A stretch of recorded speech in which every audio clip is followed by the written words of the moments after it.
শীতের দিন আসলেই বিভিন্ন ধরনের মজার মজার খাবার খেতে ইচ্ছে করে। তার মধ্যে হাঁসের মাংস শীতের মোস্ট ফেভারিট খাবার। তাই আবারও হাঁসের মাংস রান্না করছি।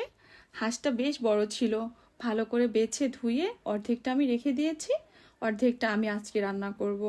প্রথমে চুলায় কড়াই দিয়ে দিলাম দিলাম সরিষার তেল। হাঁসের মাংস রান্না করতে সরিষার তেল দিয়ে রান্না করতে পারলেই ভালো, স্বাদটা একটু ভালো আসে। এখন দিয়ে দিব পেঁয়াজ।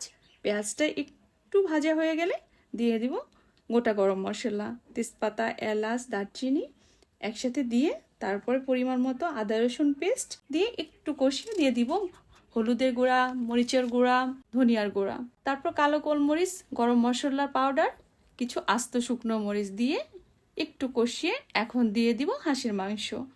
ভালোভাবে মশলার সঙ্গে মিশিয়ে ঢাকনা দিয়ে ঢেকে দেব। মাঝে মধ্যে আমি কয়েকবার নেড়ে চেড়ে উল্টে পাল্টে দিয়েছি।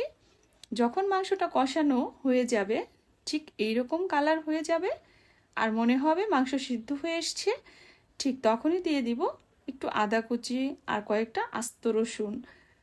তারপর অপেক্ষা করব রসুনটা সিদ্ধ হওয়া পর্যন্ত।